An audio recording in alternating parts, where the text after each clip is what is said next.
Wahai rakyatku, aku bermimpi ini. Lihat di sebelah Seberang janjimu. Wahai naga jahat, hentikan kekacauanmu dengan keberhadian bang. Ceritakan asal-usul Logoro. Do, sungai ini memberkata tanahnya. Pada zaman dahulu, di sebuah wilayah yang membentang subur di tepian Bengawan Solo, berdirilah sebuah desa makmur bernama Banjarjo. Desa ini dikenal sebagai permata di antara wilayah-wilayah lain karena kesuburan tanahnya yang luar biasa. Hamparan sawah hijau terbentang luas seperti lautan zamrud yang menenangkan mata. Air Bengawan Solo mengalir jernih, menjadi sumber kehidupan bagi seluruh penduduk. Suasana desa dipenuhi suara gemericik air irigasi, tawa anak-anak yang bermain di pematang sawah, serta aroma padi yang menguning menjelang panen raya. Kemakmuran Banjarjo membuat desa ini menjadi pusat perdagangan dan persinggahan para pedagang dari berbagai daerah. Lumbung-lumbung padi selalu penuh, ternak berkembang pesat, dan rakyat hidup dalam kecukupan. Setiap kali panen tiba, masyarakat mengadakan syukuran besar dengan pertunjukan kesenian rakyat, gamelan yang ditabuh meriah, serta hidangan melimpah yang dinikmati bersama. Kehidupan harmonis antara manusia dan alam menjadikan Banjarjo sebagai contoh desa yang damai dan sejahtera. Namun di balik keindahan dan kesejahteraan itu, tersimpan cerita lama yang jarang dibicarakan secara terbuka. Para tetua desa sering berbisik tentang sebuah kutukan kuno yang konon diwariskan oleh leluhur penjaga Bengawan Solo. Kutukan itu dipercaya akan bangkit jika manusia mulai melupakan keseimbangan alam dan dikuasai oleh keserakahan. Legenda tersebut dahulu dianggap sekadar dongeng untuk menasihati generasi muda. Tetapi beberapa sesepuh desa menyimpan kekhawatiran yang tidak pernah mereka ungkapkan secara terang-terangan. Ketenangan Banjarjo mulai terusik ketika musim kemarau datang lebih panjang dari biasanya. Hujan yang biasanya turun teratur tiba-tiba menghilang selama berbulan-bulan. Tanah yang dahulu lembab mulai mengering dan retak seperti pecahan keramik. Air irigasi yang mengalir dari Bengawan Solo semakin menyusut, membuat para petani kesulitan mengairi sawah mereka. Wajah-wajah ceria para petani berubah menjadi penuh kecemasan karena tanaman mulai layu dan panen terancam gagal. Keadaan tersebut menimbulkan kegelisahan yang merambat ke seluruh penjuru desa. Para ibu mulai menghemat persediaan beras, sementara para petani berkumpul di balai desa membicarakan nasib mereka. Beberapa warga mulai mengaitkan kekeringan panjang ini dengan kisah kutukan leluhur yang selama ini hanya dianggap mitos. Malam hari terasa lebih sunyi dari biasanya, dan bisikan kekhawatiran terdengar di antara percakapan warga yang takut akan masa depan desa mereka. Para tetua desa akhirnya berkumpul untuk bermusyawarah dan mengingat kembali pesan leluhur yang diwariskan turun-temurun. Mereka memperingatkan bahwa bencana besar bisa saja terjadi jika manusia mulai melupakan nilai kebijaksanaan dan rasa syukur terhadap alam. Dengan wajah penuh kecemasan, para sesepuh menyampaikan firasat bahwa kemarau panjang hanyalah pertanda awal dari malapetaka yang lebih besar. Warga Banjarjo pun mulai hidup dalam bayang-bayang ketakutan, tanpa menyadari bahwa takdir desa mereka perlahan sedang menuju perubahan besar yang akan mengguncang segalanya. Kegelisahan yang mulai menyelimuti Banjarjo ternyata tidak hanya dipicu oleh kemarau panjang, tetapi juga oleh sikap pemimpin wilayah tersebut, seorang adipati bernama Raden Wongsonegoro. Ia dikenal sebagai sosok yang gagah, tegas, dan disegani. Namun di balik kewibawaannya tersimpan ambisi besar untuk menjadikan Banjarjo sebagai pusat kekuasaan paling megah di sepanjang Bengawan Solo. Ketika rakyat mulai khawatir dengan kekeringan yang melanda, Wongsonegoro justru melihat situasi tersebut sebagai kesempatan untuk memperkuat kekuasaannya. Ia percaya bahwa kejayaan sebuah wilayah harus dibuktikan melalui kemegahan bangunan dan kekayaan yang melimpah. Seiring berjalannya waktu, Sang Adipati mulai mengeluarkan perintah yang membuat rakyat tertekan. Ia mewajibkan setiap petani menyerahkan sebagian besar hasil panen mereka ke lumbung istana sebagai bentuk upeti. Perintah itu tetap berlaku meskipun sawah mulai mengering dan panen semakin berkurang. Para petani yang dahulu hidup berkecukupan kini harus menahan lapar demi memenuhi tuntutan istana. Tidak sedikit keluarga yang terpaksa menjual ternak dan perhiasan mereka hanya agar dapat memenuhi kewajiban tersebut. Di tengah penderitaan rakyat, Wongsonegoro justru memerintahkan pembangunan istana baru yang jauh lebih megah daripada sebelumnya. Ia mengerahkan ratusan penduduk untuk bekerja siang dan malam membangun bangunan megah dari batu dan kayu pilihan. Para pekerja dipaksa mengangkut material dari hutan yang jauh, bahkan ketika kondisi tubuh mereka melemah akibat kekurangan makanan. Istana tersebut dirancang dengan menara tinggi yang menghadap langsung ke Bengawan Solo, seolah menjadi lambang kekuasaan yang menantang alam itu sendiri. Pembangunan istana berlangsung di tengah situasi desa yang semakin genting. Sawah-sawah berubah menjadi hamparan tanah kering yang retak. Sungai yang biasanya melimpah kini mulai menyusut, memperlihatkan dasar sungai yang berlumpur dan penuh bebatuan. Para petani mulai kehilangan harapan, sementara suara tangisan anak-anak kelaparan semakin sering terdengar di sudut-sudut desa. Namun semua keluhan rakyat tidak pernah sampai menyentuh hati sang adipati yang sibuk mengawasi pembangunan istananya. Para tetua desa yang menyadari bahaya mulai berusaha menemui Wongsonegoro. Mereka mengingatkan tentang legenda kutukan leluhur yang dahulu pernah disampaikan turun-temurun. Mereka memperingatkan bahwa keserakahan dan kesombongan dapat membangkitkan murka penjaga Bengawan Solo. Namun peringatan itu justru membuat sang adipati tersinggung. Ia menganggap kisah kutukan hanyalah dongeng kuno yang sengaja dibuat untuk menakut-nakuti penguasa. Penolakan Wongsonegoro terhadap nasihat para tetua membuat suasana desa semakin mencekam.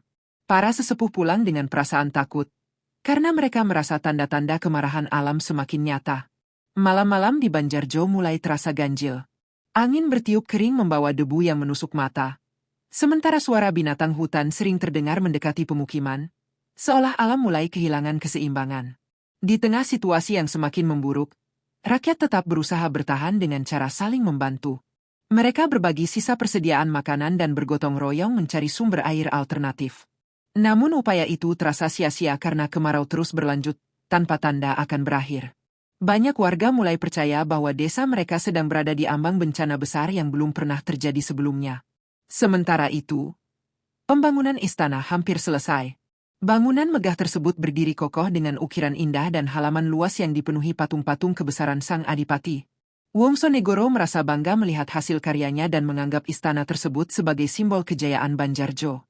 Ia bahkan merencanakan pesta besar untuk merayakan penyelesaian bangunan tersebut, meskipun rakyatnya sedang berjuang melawan kelaparan. Namun di balik kemegahan istana, firasat buruk mulai dirasakan oleh beberapa abdi dalam yang setia. Mereka melihat perubahan aneh pada alam sekitar. Air Bengawan Solo yang tersisa terlihat lebih keruh dari biasanya, dan bau lumpur yang menyengat mulai tercium di sepanjang tepian sungai. Burung-burung yang biasanya bersarang di pepohonan sekitar sungai tiba-tiba menghilang tanpa jejak, meninggalkan suasana yang terasa sunyi dan menakutkan. Tanpa disadari oleh Wongsonegoro, kesombongannya telah membuka jalan bagi bencana yang jauh lebih besar. Rakyat Banjarjo kini hidup dalam penderitaan dan ketakutan, sementara alam perlahan. Awan gelap yang mulai menggantung di langit Banjarjo menjadi pertanda perubahan besar yang tidak dapat dihindari. Angin bertiup semakin kencang, membawa hawa dingin yang tidak biasa meskipun musim kemarau masih berlangsung. Penduduk desa mulai merasa gelisah karena suasana alam terasa berbeda dari biasanya. Di tengah kegelisahan tersebut, suatu sore menjelang malam, seorang lelaki tua dengan pakaian lusuh dan membawa tongkat kayu perlahan memasuki desa melalui jalan setapak di tepi Bengawan Solo. Sosok tua itu memiliki penampilan yang membuat siapapun merasa merinding. Rambutnya panjang beruban, wajahnya keriput namun memancarkan wibawa yang sulit dijelaskan. Matanya tajam seolah mampu menembus pikiran manusia. Ia berjalan perlahan menyusuri desa sambil memperhatikan sawah-sawah yang mengering dan rumah-rumah penduduk yang tampak muram. Beberapa warga yang melihatnya langsung berbisik-bisik, merasa sosok tersebut bukan orang biasa. Pertapa itu berhenti di tengah balai desa ketika matahari mulai tenggelam. Dengan suara berat namun tenang, ia meminta bertemu para tetua desa. Para sesepuh yang datang segera merasakan aura aneh yang menyelimuti lelaki tua tersebut. Tanpa banyak basa-basi, sang pertapa berkata bahwa ia datang karena mendengar jeritan alam dan keluhan roh leluhur yang menjaga tanah Banjarjo. Kata-katanya membuat para tetua terdiam, karena apa yang disampaikan seolah membenarkan firasat yang selama ini mereka pendam. Dengan nada penuh keprihatinan, pertapa itu menjelaskan bahwa Bengawan Solo bukan sekadar sungai biasa. Sungai itu adalah jalur kehidupan yang dijaga oleh kekuatan leluhur yang harus dihormati. Ia memperingatkan bahwa keserakahan manusia telah mengganggu keseimbangan alam, dan jika hal itu terus berlangsung, bencana besar akan datang tanpa bisa dihentikan. Para tetua desa mendengarkan dengan wajah pucat, menyadari bahwa peringatan tersebut mungkin berkaitan dengan sikap sang adipati. Para sesepuh kemudian memohon kepada pertapa tersebut untuk menyampaikan peringatan langsung kepada Raden Wongsonegoro. Mereka berharap sang adipati mau mendengar suara seseorang yang dianggap memiliki kekuatan spiritual. Dengan langkah tenang, pertapa itu menyetujui permintaan tersebut. Malam itu juga ia berjalan menuju istana megah yang berdiri di tepi sungai, ditemani beberapa tetua desa yang diliputi rasa cemas. Ketika pertapa itu tiba di istana, pesta kecil sedang berlangsung sebagai perayaan hampir selesainya pembangunan bangunan megah tersebut. Musik gamelan terdengar riuh, sementara para pejabat dan abdi dalam berkumpul menikmati hidangan. Kedatangan pertapa tua itu langsung menarik perhatian para penjaga istana. Dengan sikap tenang, ia meminta bertemu sang adipati karena membawa pesan penting tentang keselamatan Banjarjo. Raden Wongsonegoro akhirnya menerima kedatangan pertapa tersebut di ruang pertemuan istana. Dengan sorot mata penuh kepercayaan diri, sang adipati mendengarkan penjelasan lelaki tua itu. Pertapa tersebut memperingatkan bahwa keserakahan, pemaksaan terhadap rakyat, dan pembangunan istana yang mengabaikan keseimbangan alam telah memancing murka penjaga Bengawan Solo. Ia meminta sang adipati menghentikan ambisinya dan mengembalikan kesejahteraan rakyat sebelum semuanya terlambat. Namun peringatan itu justru disambut tawa dingin oleh Wongsonegoro. Ia merasa harga dirinya direndahkan oleh seorang lelaki tua yang datang tanpa status dan kekuasaan. Dengan nada sombong, ia menyatakan bahwa kekuatan manusia jauh lebih besar daripada cerita tentang roh dan kutukan. Sang adipati bahkan menuduh pertapa tersebut sengaja menakut-nakuti rakyat agar menentang pemerintahannya. Mendengar penolakan itu, pertapa tua tersebut hanya menghela napas panjang. Dengan tatapan tajam yang penuh kesedihan, ia berkata bahwa ia tidak datang untuk mencari penghormatan, melainkan untuk menyelamatkan Banjarjo dari kehancuran. Sebelum pergi, ia memperingatkan bahwa air Bengawan Solo akan menjadi saksi penderitaan yang akan datang jika kesombongan terus dipelihara.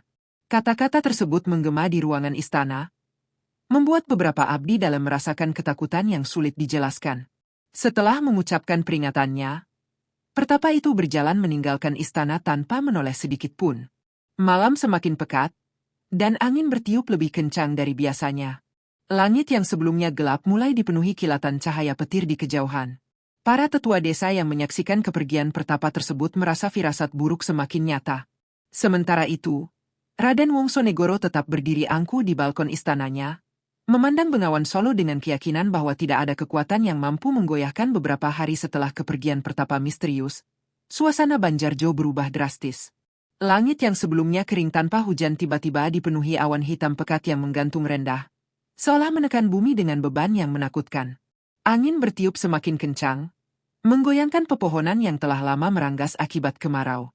Penduduk desa mulai merasa firasat buruk semakin mendekat, terutama ketika suara gemuruh samar terdengar dari arah Bengawan Solo meskipun hujan belum turun. Menjelang malam, hujan pertama akhirnya turun, namun bukan hujan yang membawa kesejukan seperti biasanya. Air turun dengan deras disertai angin yang menderu-deru seperti lolongan makhluk raksasa. Atap-atap rumah warga mulai bergetar, sementara kilatan petir menyambar langit tanpa henti. Para penduduk bergegas menutup pintu rumah mereka, memeluk keluarga sambil berdoa agar badai segera berlalu.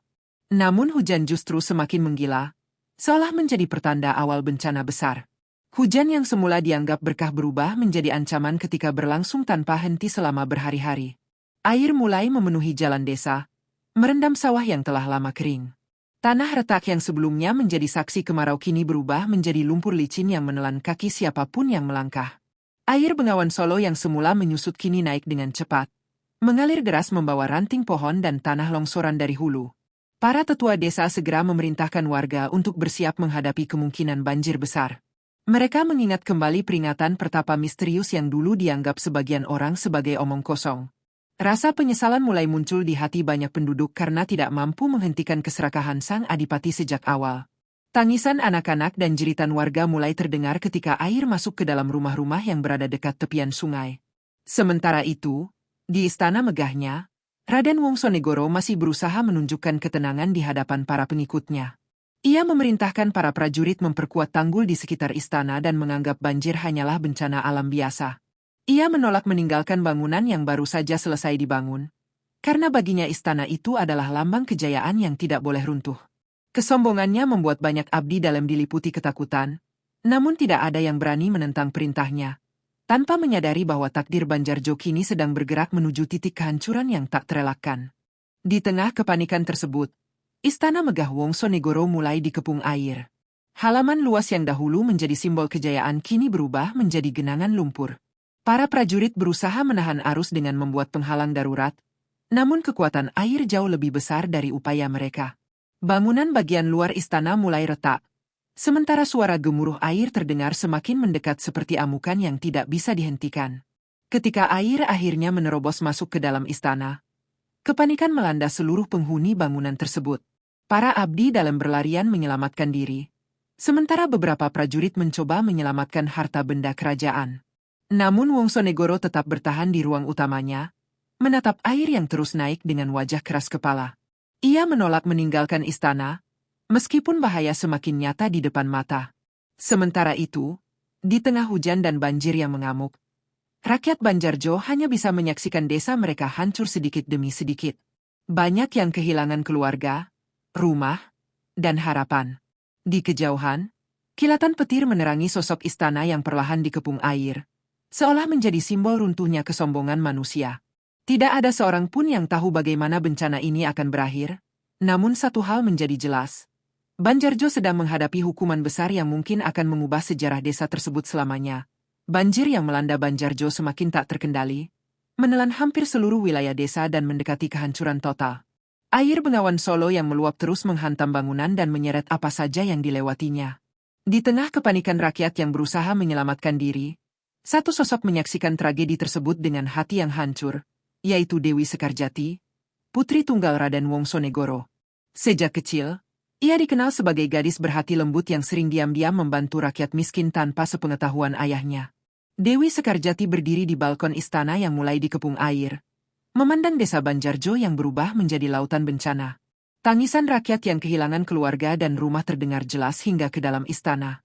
Ia menyaksikan para ibu memeluk anak-anak mereka yang kelaparan, serta para lelaki yang berusaha menyelamatkan orang tua mereka dari arus deras. Hatinya dipenuhi rasa bersalah, karena ia menyadari penderitaan itu terjadi akibat keserakahan ayahnya yang tidak pernah mau mendengarkan peringatan siapapun. Ketika air mulai merendam bagian dalam istana, Dewi Sekarjati teringat akan pertapa misterius yang pernah datang memberi peringatan. Ia merasa hanya lelaki tua itu yang mungkin mengetahui cara menghentikan bencana ini. Tanpa mempedulikan bahaya, ia memutuskan meninggalkan istana secara diam-diam di tengah hujan deras. Dengan ditemani seorang pengawal setia, ia menyusuri desa yang telah berubah menjadi sungai besar, melewati rumah-rumah yang roboh dan penduduk yang berjuang bertahan hidup. Setelah perjalanan yang penuh bahaya, Dewi Sekarjati akhirnya menemukan pertapa tersebut duduk bersila di sebuah bukit kecil yang masih aman dari banjir. Lelaki tua itu tampak tenang seolah telah mengetahui kedatangan sang putri. Dengan suara bergetar, Dewi Sekarjati memohon agar pertapa tersebut menyelamatkan Banjarjo. Ia mengakui kesalahan ayahnya dan menyatakan bahwa rakyat tidak pantas menerima penderitaan sebesar ini. Pertapa itu membuka matanya perlahan, menatap Dewi Sekarjati dengan tatapan penuh keprihatinan. Ia menjelaskan bahwa murka Bengawan Solo bukan sekadar bencana alam, melainkan reaksi dari ketidakseimbangan yang telah lama terjadi. Ia berkata bahwa bencana tersebut hanya bisa dihentikan melalui pengorbanan suci dari darah keluarga penguasa, sebagai bentuk penebusan atas keserakahan yang telah merusak keharmonisan alam dan manusia. Mendengar penjelasan tersebut, tubuh Dewi Sekarjati gemetar. Ia menyadari makna pengorbanan yang dimaksud pertapa itu. Air mata mengalir deras di wajahnya, namun ia juga memahami bahwa nyawanya mungkin menjadi satu-satunya harapan untuk menyelamatkan rakyat Banjarjo. Dengan hati yang berat namun penuh keteguhan, ia menyatakan kesediaannya untuk menjadi penebus kesalahan keluarganya. Pertapa itu sempat menatap sang putri dengan rasa iba, seolah memberi kesempatan terakhir untuk mengubah keputusan tersebut. Namun Dewi Sekarjati tetap bersikeras. Ia berkata bahwa sejak kecil ia menyaksikan rakyat hidup damai dan bahagia, dan ia tidak sanggup melihat mereka hancur akibat kesalahan keluarganya sendiri. Keberanian dan ketulusan hatinya membuat pertapa tersebut menundukkan kepala, menerima keputusan sang putri sebagai pengorbanan yang tulus. Dengan langkah perlahan, Dewi Sekarjati kembali menuju tepian Bengawan Solo yang masih mengamuk. Hujan turun semakin deras, dan angin berhembus kencang seolah mencoba menghalanginya. Beberapa warga yang melihat kehadiran sang putri berusaha menghentikannya, namun ia hanya tersenyum sambil meminta mereka menjaga keselamatan keluarga masing-masing. Tatapannya menunjukkan ketenangan yang aneh, seolah ia telah menerima takdirnya dengan sepenuh hati. Saat ia berdiri di tepi sungai yang bergejolak, Dewi Sekarjati menatap langit yang dipenuhi kilatan petir. Dengan suara lirih, ia memohon kepada leluhur penjaga Bengawan Solo agar menghentikan bencana dan mengampuni kesalahan ayahnya. Tanpa ragu, ia melangkah maju dan menjatuhkan dirinya ke dalam arus sungai yang bergelora. Warga yang menyaksikan peristiwa itu menjerit histeris, sementara tubuh sang putri perlahan menghilang di telan gelombang air. Sesaat setelah pengorbanan tersebut, keajaiban mulai terjadi. Arus Bengawan Solo yang sebelumnya mengamuk perlahan melemah. Hujan deras mulai mereda, dan langit yang gelap perlahan menunjukkan cahaya. Air yang menenggelamkan Banjarjo mulai surut sedikit demi sedikit. Penduduk yang menyaksikan perubahan itu diliputi perasaan haru dan kehilangan. Mereka menyadari bahwa keselamatan desa mereka telah ditebus dengan pengorbanan seorang putri yang rela menyerahkan hidupnya demi rakyat dan tanah kelahirannya. Surutnya air Bengawan Solo membawa ketenangan yang aneh sekaligus duka mendalam bagi Banjarjo.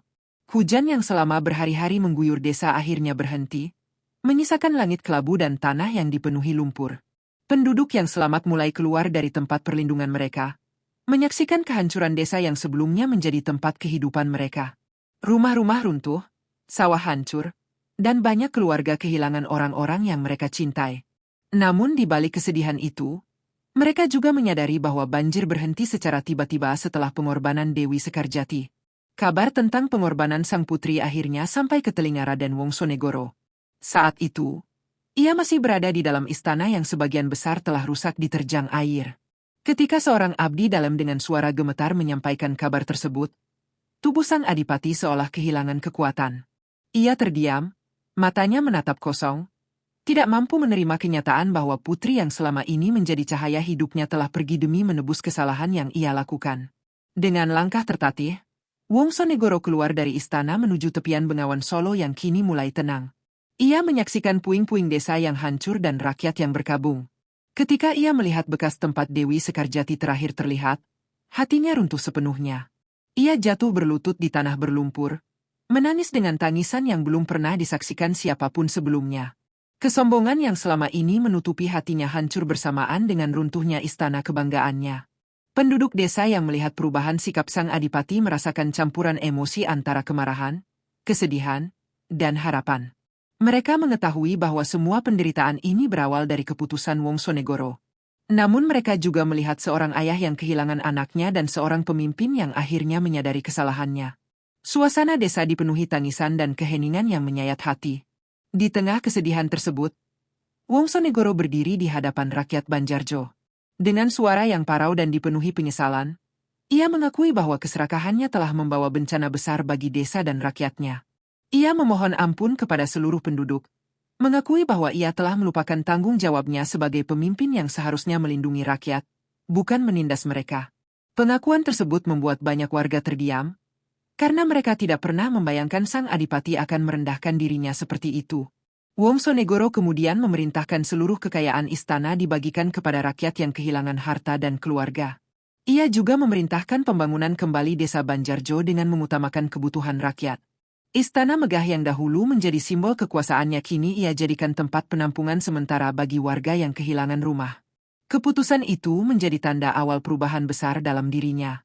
Hari-hari berikutnya dihabiskan Wongsonegoro dengan bekerja bersama rakyat. Ia turun langsung membersihkan puing-puing desa, membantu memperbaiki rumah, dan mengawasi pembangunan lumbung pangan untuk mencegah kelaparan. Rakyat yang awalnya masih menyimpan rasa marah mulai melihat ketulusan dalam tindakan sang adipati. Namun bayangan pengorbanan Dewi Sekarjati tetap menjadi luka yang tidak pernah bisa hilang. Suatu malam, ketika Wongsonegoro duduk sendirian di tepi Bengawan Solo, ia merasa kehadiran yang menenangkan. Angin berhembus lembut, dan permukaan air sungai memantulkan cahaya bulan dengan indah. Dalam kesunyian itu, ia teringat senyum putrinya yang selalu penuh kasih terhadap rakyat. Ia menyadari bahwa Dewi Sekarjati telah mengajarkannya makna kepemimpinan yang sesungguhnya melalui pengorbanan yang begitu besar. Sejak saat itu, Wongsonegoro bersumpah untuk memimpin dengan kebijaksanaan dan keadilan. Ia berjanji bahwa kejadian tragis yang menimpa Banjarjo tidak boleh terulang kembali. Ia juga memerintahkan agar kisah pengorbanan Dewi Sekarjati diwariskan kepada generasi mendatang sebagai pelajaran tentang pentingnya kerendahan hati dan kepedulian terhadap sesama. Perubahan sikap sang adipati membawa harapan baru bagi rakyat Banjarjo. Meskipun desa mereka masih dipenuhi luka dan kenangan pahit, semangat untuk bangkit mulai tumbuh kembali. Di bawah kepemimpinan Wongsonegoro yang telah berubah, rakyat mulai percaya bahwa masa depan yang lebih baik masih mungkin tercipta. Namun mereka tidak pernah melupakan bahwa kebangkitan Banjarjo berdiri di atas pengorbanan seorang putri yang telah menjadi simbol cinta dan keselamatan bagi seluruh desa. Hari-hari setelah surutnya banjir menjadi masa paling berat sekaligus paling menentukan bagi rakyat Banjarjo. Desa yang dahulu dikenal sebagai wilayah paling subur kini berubah menjadi hamparan puing dan lumpur. Namun di tengah kehancuran itu, semangat untuk bangkit mulai tumbuh perlahan. Raden Wongsonegoro, yang kini berubah menjadi pemimpin yang rendah hati, memimpin langsung upaya membangun kembali desa bersama rakyatnya. Ia tidak lagi duduk di singgasana, melainkan bekerja bersama para petani, tukang kayu, dan warga desa untuk memperbaiki kehidupan yang hampir hancur. Dengan tekad yang kuat, pembangunan kembali Banjarjo dimulai dari memperbaiki rumah-rumah penduduk dan membuka kembali lahan pertanian yang rusak. Wongsonegoro memerintahkan pembangunan tanggul yang lebih kuat di sepanjang Bengawan Solo agar bencana serupa tidak kembali terjadi. Ia juga membentuk kelompok penjaga sungai yang bertugas merawat aliran air dan memastikan keseimbangan alam tetap terjaga. Keputusan tersebut menunjukkan perubahan besar dalam cara berpikir sang adipati, yang kini mengutamakan keselamatan rakyat dibandingkan kemegahan kekuasaan. Namun, di balik semangat membangun kembali desa, luka kehilangan Dewi Sekarjati masih terasa dalam hati seluruh penduduk. Rakyat Banjarjo sering berkumpul di tepian Bengawan Solo untuk mengenang pengorbanan sang putri. Banyak warga yang mengaku melihat bayangan perempuan berbusana putih berdiri di tepi sungai saat malam hari, seolah menjaga desa dari bahaya. Kepercayaan tersebut membuat masyarakat semakin yakin bahwa arwah Dewi Sekarjati telah menyatu dengan Bengawan Solo sebagai pelindung Banjarjo. Suatu hari, para tetua desa mengadakan musyawarah besar untuk menentukan masa depan wilayah mereka. Mereka menyadari bahwa Banjarjo tidak lagi sekadar desa biasa, melainkan tempat yang menyimpan kisah besar tentang keserakahan, bencana, dan pengorbanan suci. Para sesepuh sepakat bahwa desa tersebut harus memiliki nama baru sebagai pengingat agar generasi mendatang tidak melupakan sejarah kelam yang pernah terjadi. Dalam pertemuan tersebut, Raden Wongsonegoro mengusulkan nama yang mengandung makna mendalam. Ia menggabungkan kata Boyo, yang melambangkan bahaya dan ancaman besar yang pernah menimpa wilayah itu, dengan kata Negoro, yang berarti wilayah atau tanah tempat manusia hidup. Nama Bojonegoro dipilih sebagai simbol bahwa wilayah tersebut pernah mengalami bencana akibat kesombongan manusia, sekaligus menjadi pengingat agar masyarakat selalu hidup dengan kebijaksanaan dan kerendahan hati. Keputusan tersebut disambut dengan haru oleh seluruh rakyat. Mereka merasa nama Bojonegoro bukan hanya sekadar identitas baru, tetapi juga janji bersama untuk menjaga keseimbangan antara manusia dan alam. Sejak saat itu, wilayah yang dahulu dikenal sebagai Banjarjo resmi disebut Bojonegoro, menandai awal babak baru dalam sejarah masyarakat yang telah melewati tragedi besar. Sebagai bentuk penghormatan kepada Dewi Sekarjati, Wongsonegoro memerintahkan pembangunan sebuah tugu di tepian Bengawan Solo. Sebagai bentuk penghormatan kepada Dewi Sekarjati, Wongsonegoro memerintahkan pembangunan sebuah tugu di tepian Bengawan Solo. Tugu tersebut menjadi simbol pengorbanan sang putri dan tempat rakyat memanjatkan doa.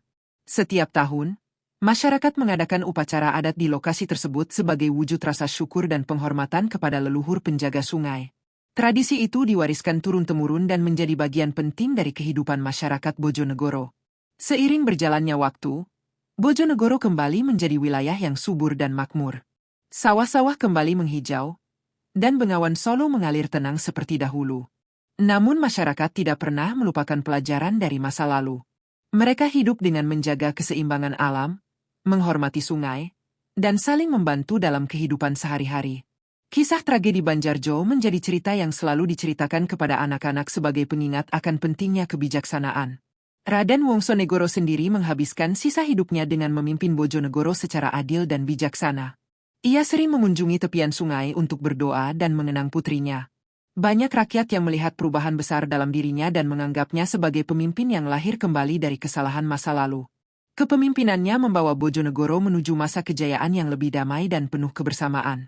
Lahirnya nama Bojonegoro menjadi tonggak sejarah yang tidak hanya menandai perubahan wilayah, tetapi juga perubahan hati dan cara hidup masyarakatnya. Kisah pengorbanan Dewi Sekarjati dan penyesalan Raden Wongsonegoro terus hidup dalam cerita rakyat yang diwariskan dari generasi ke generasi. Nama Bojonegoro pun dikenal sebagai simbol wilayah yang bangkit dari bencana melalui pengorbanan, kesadaran, dan tekad untuk hidup selaras dengan alam. Tahun demi tahun berlalu sejak Banjarjo berganti nama menjadi Bojonegoro. Wilayah yang dahulu pernah dilanda kehancuran perlahan berubah menjadi tanah yang makmur dan damai. Sawah-sawah kembali menghijau, penduduk hidup rukun, dan Bengawan Solo mengalir tenang seperti tak pernah menyimpan amarah. Namun di balik kedamaian itu, Masyarakat Bojonegoro tidak pernah melupakan sejarah kelam yang menjadi fondasi lahirnya wilayah mereka.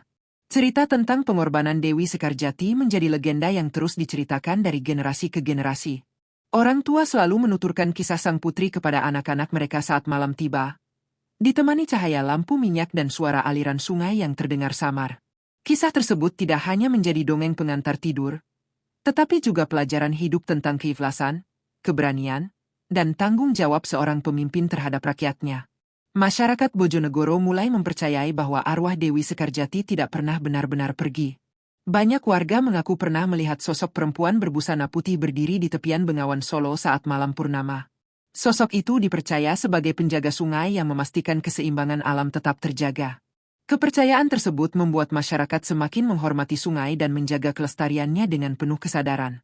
Setiap tahun, masyarakat Bojonegoro mengadakan upacara adat di tepian Bengawan Solo sebagai bentuk penghormatan terhadap Dewi Sekarjati.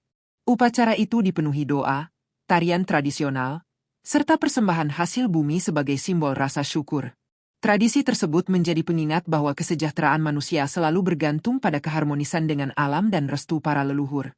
Legenda Bojonegoro juga menjadi pelajaran bagi para pemimpin yang datang setelah Raden Wongsonegoro. Kisah keserakahan yang pernah membawa kehancuran dijadikan peringatan agar kekuasaan tidak membuat manusia lupa diri. Para pemimpin diajarkan bahwa kejayaan sebuah wilayah tidak diukur dari kemegahan bangunan, melainkan dari kesejahteraan rakyat dan keharmonisan kehidupan masyarakatnya. Di kalangan masyarakat, beredar cerita bahwa Bengawan Solo memiliki jiwa yang hidup dan dapat merasakan perlakuan manusia. Konon, ketika manusia mulai bersikap serakah dan melupakan alam, sungai itu akan kembali menunjukkan amarahnya. Sebaliknya, jika manusia hidup selaras dengan alam, Bengawan Solo akan menjadi sumber kehidupan yang membawa berkah bagi seluruh wilayah Bojonegoro. Raden Wongsonegoro sendiri dikenang sebagai pemimpin yang mengalami perubahan besar dalam hidupnya. Setelah wafat, ia dimakamkan tidak jauh dari tepian Bengawan Solo, sesuai permintaannya semasa hidup. Banyak masyarakat percaya bahwa arwah sang adipati tetap menjaga wilayah Bojonegoro sebagai bentuk penebusan atas kesalahan masa lalunya. Makamnya sering dikunjungi oleh warga yang ingin merenungkan pelajaran dari kisah hidupnya. Seiring berjalannya waktu, legenda Bojonegoro menyebar hingga ke berbagai daerah di Nusantara. Para pedagang, pengelana, dan seniman membawa kisah tersebut ke tempat-tempat jauh, menjadikannya salah satu cerita rakyat yang penuh makna.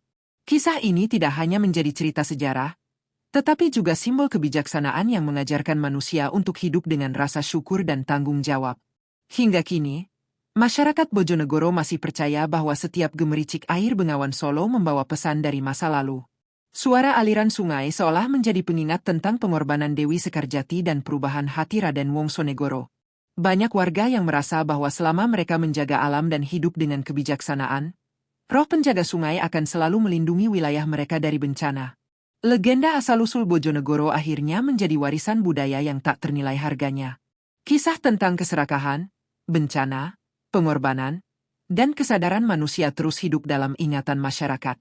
Cerita ini mengajarkan bahwa setiap kejayaan selalu memiliki harga yang harus dibayar, dan hanya dengan kebijaksanaan serta ketulusan hati, manusia dapat menjaga keseimbangan antara kekuasaan, alam, dan kehidupan.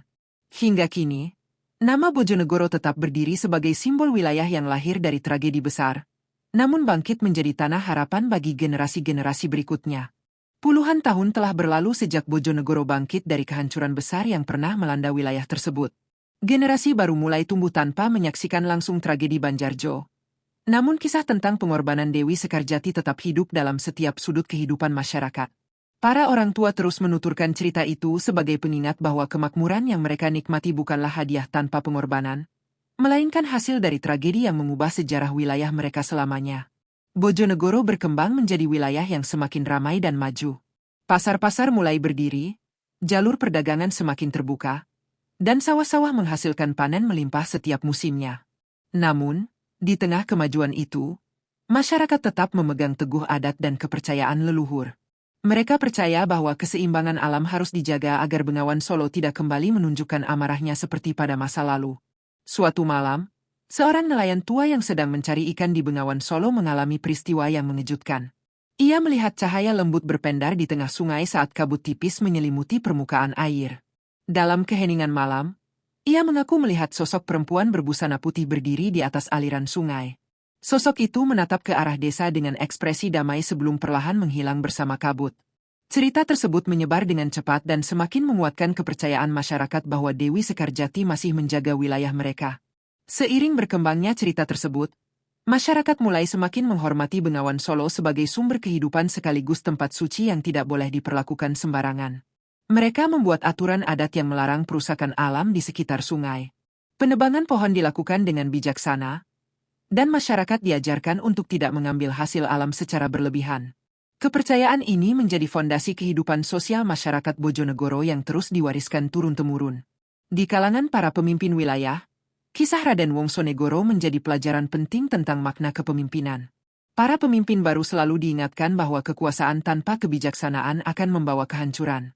Mereka diwajibkan mengikuti tradisi mengunjungi tepian Bengawan Solo sebelum dilantik, sebagai simbol janji untuk menjaga kesejahteraan rakyat dan keseimbangan alam. Tradisi tersebut menjadi ritual sakral yang terus dilakukan hingga generasi berikutnya. Pada suatu masa, Bojonegoro hampir kembali menghadapi bencana ketika musim hujan datang dengan curah yang sangat tinggi. Sungai mulai menunjukkan tanda-tanda meluap, membuat masyarakat diliputi kecemasan lama. Namun berbeda dengan masa lalu, masyarakat bersatu melakukan upacara adat dan memperkuat tanggul bersama-sama. Mereka bekerja tanpa pamrih, saling membantu, dan memanjatkan doa di tepian sungai dengan penuh ketulusan. Anehnya, hujan deras yang berlangsung selama berhari-hari perlahan mereda sebelum banjir besar terjadi. Air Bengawan Solo naik, namun tidak pernah meluap hingga menghancurkan desa seperti dahulu. Peristiwa itu semakin memperkuat keyakinan masyarakat bahwa roh penjaga sungai masih melindungi Bojonegoro selama mereka menjaga keharmonisan dengan alam dan sesama manusia. Legenda Bojonegoro kemudian dikenal hingga ke berbagai penjuru Nusantara. Para pelancong yang singgah membawa kisah tersebut ke daerah lain, menjadikannya cerita rakyat yang syarat makna. Banyak orang datang ke Bojonegoro untuk mempelajari tradisi dan nilai kebijaksanaan yang diwariskan masyarakatnya. Wilayah itu pun dikenal bukan hanya karena kesuburan tanahnya, tetapi juga karena kearifan budaya yang lahir dari tragedi masa lalu. Hingga generasi demi generasi berlalu, masyarakat Bojonegoro tetap menjaga tradisi mengenang Dewi Sekarjati melalui upacara adat, cerita rakyat, dan lagu-lagu tradisional. Anak-anak tumbuh dengan memahami bahwa keberanian dan ketulusan hati dapat mengubah takdir sebuah wilayah. Kisah pengorbanan sang putri menjadi simbol harapan bahwa kebaikan hati selalu mampu mengalahkan keserakahan. Warisan legenda Bojonegoro akhirnya menjadi cerminan perjalanan manusia dalam memahami arti kekuasaan, pengorbanan, dan keseimbangan alam. Bengawan Solo terus mengalir membawa cerita masa lalu yang tak pernah hilang. Setiap gemericik airnya seolah berbisik mengingatkan manusia agar tidak mengulangi kesalahan yang sama. Dan selama masyarakat Bojonegoro menjaga kebijaksanaan leluhur, legenda tentang penjaga Bengawan akan terus hidup, melintasi waktu, menjaga tanah yang lahir dari pengorbanan suci dan harapan yang abadi. Malam turun dengan suasana yang terasa jauh lebih berat dibandingkan malam-malam sebelumnya. Angin berhembus pelan melewati reruntuhan tua yang selama berabad-abad menyimpan kisah yang tak pernah diungkap sepenuhnya. Setelah petunjuk terakhir berhasil ditemukan pada bab sebelumnya, mereka akhirnya menyadari bahwa semua kejadian aneh, pertanda gaib, serta misteri yang menyelimuti tempat itu bukanlah sekadar legenda turun-temurun. Semua itu adalah peringatan, sebuah pesan yang selama ini menunggu untuk dipahami. Ketika mereka menelusuri lorong rahasia yang baru terbuka, suasana mendadak berubah mencekam. Dinding batu yang dipenuhi ukiran kuno memancarkan aura yang sulit dijelaskan. Setiap simbol seolah menyimpan kisah penderitaan, pengkhianatan, dan pengorbanan besar yang pernah terjadi di masa lampau. Cahaya obor yang mereka bawa menari-nari di permukaan dinding, memperlihatkan bayangan yang tampak seperti bergerak mengikuti langkah mereka. Ketegangan mulai merayap, memaksa mereka melangkah lebih hati-hati. Di ujung lorong, mereka menemukan sebuah ruangan besar yang dipenuhi artefak kuno. Di tengah ruangan berdiri sebuah peti batu yang tampak telah disegel dengan simbol-simbol sakral. Saat mereka mendekat, suasana terasa semakin berat, seolah udara di dalam ruangan itu menekan dada. Salah satu dari mereka mencoba membaca tulisan kuno yang terukir di permukaan peti batu yang mereka temukan pada bab sebelumnya akhirnya terbuka dengan suara retakan yang menggema ke seluruh ruangan. Getaran halus terasa menjalar dari lantai hingga ke langit-langit. Seolah bangunan tua itu menyadari bahwa rahasia terbesar yang selama berabad-abad disembunyikan kini mulai terkuak. Cahaya redup berpendar dari dalam peti, memancarkan aura yang membuat mereka terdiam. Tidak ada satupun yang berani berbicara, karena mereka tahu momen itu akan menentukan nasib mereka semua. Di dalam peti, mereka menemukan gulungan naskah kuno yang telah menguning dimakan usia. Namun, tulisan di dalamnya masih terlihat jelas, seakan dilindungi oleh kekuatan yang tidak kasat mata. Dengan tangan bergetar, mereka membuka gulungan itu perlahan. Isi naskah tersebut mengungkap kisah kelam tentang perjanjian terlarang yang pernah dilakukan oleh para penjaga tempat suci itu demi mempertahankan kekuasaan. Perjanjian tersebut menuntut pengorbanan besar, dan sejak saat itulah kutukan mulai mengikat tempat itu. Ketika isi naskah dibacakan, suasana ruangan mendadak berubah drastis. Angin dingin berputar mengelilingi mereka, membawa bisikan-bisikan lirih yang terdengar seperti jeritan masa lalu. Bayangan samar mulai bermunculan di sudut ruangan, membentuk sosok-sosok yang tampak seperti para penjaga kuno yang tidak pernah menemukan kedamaian. Mereka seolah menunggu seseorang untuk menyelesaikan kisah yang terputus oleh keserakahan dan pengkhianatan. Salah satu dari mereka menyadari bahwa satu-satunya cara untuk menghentikan kutukan itu adalah dengan mengembalikan artefak suci yang selama ini tersembunyi. Pada akhirnya, perjalanan panjang yang dimulai dari kemakmuran desa Banjarjo berubah menjadi kisah penuh pengorbanan, rahasia kuno, dan pertempuran antara keserakahan manusia dengan kekuatan gaib yang telah terjaga selama berabad-abad. Dari munculnya kemarau panjang, bangkitnya kutukan leluhur, hingga terbukanya gerbang antara dunia manusia dan dunia roh, semuanya membuktikan bahwa keseimbangan alam tidak pernah boleh dilanggar. Keberanian para tokoh dalam menghadapi teror, menembus reruntuhan masa lalu, serta mempertaruhkan nyawa demi menutup kembali kekuatan gelap menjadi saksi bahwa asal-usul Bojonegoro bukan sekadar cerita rakyat, melainkan legenda tentang harga yang harus dibayar ketika manusia lupa menghormati warisan.